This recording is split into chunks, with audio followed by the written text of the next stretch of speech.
All right, game three, DG. Appalachian State 5-5. The Mountaineers on the road at 7-4. Georgia Southern. This is a 6 p.m. game on Saturday night, available on ESPN Plus.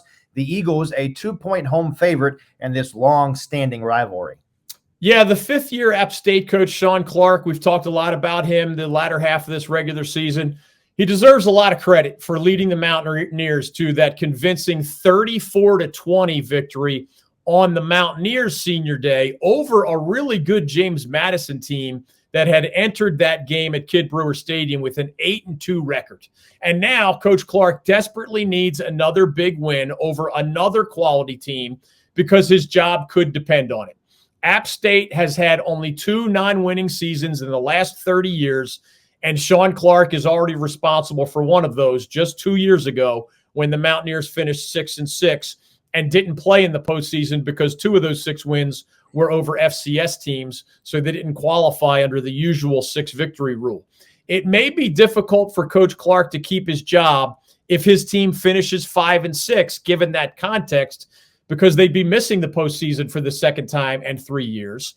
On the other hand, it would provide a huge lift to his chances of keeping his job emotionally and otherwise if his team can beat a Georgia Southern program that has been the most hated rival on the Mountaineers' schedule for basically the last 3 decades now. That was both when they were competing against each other in the Southern Conference at the FCS level and this past decade or so as fellow members of the Sun Belt Conference at the FBS level.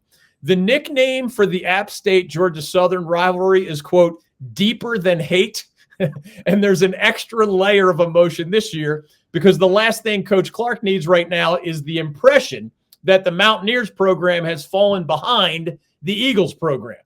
Remember, although Georgia Southern won 6 FCS national championships to App State's 3 national championships under Jerry Moore at that level, that was, of course, before both teams jumped to the FBS ranks.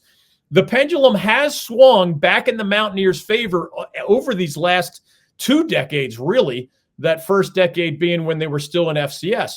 App State has gone 13-6 in the rivalry's last 19 matchups, although it has been an even split, 5 victories for each side over the last 10 games played in Statesboro, where these teams will be playing on Saturday night in Georgia, of course.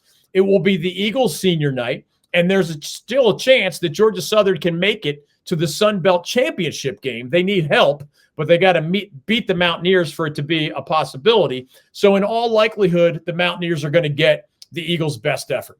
In its victory over JMU last week, App State somehow had 0 turnovers and 0 penalties while limiting the Dukes to only 20 points. I mean, that is a miraculous accomplishment for the coaching staff, the players, and their ability to execute. That will be an extremely difficult formula to duplicate, especially given the Mountaineers' season-long struggles on the defensive side of the ball. So it likely will be up to the star quarterback, Joey Aguilar, and App State's offense to put up a big number in Statesboro, to claim that 6th victory on the regular season, and to extend the Mountaineers' campaign and maybe even extend Sean Clark's tenure in Boone along with it. All right, DG, as we wrap up this opening segment, give me a game involving at least one in-state team that's worth more of a brief mention this week and why. Yeah, we're going to get to our state's one and only remaining representative in the Division II playoffs a little bit later. But for now, there is one and only one more in-state team worth a very quick mention at the FBS level.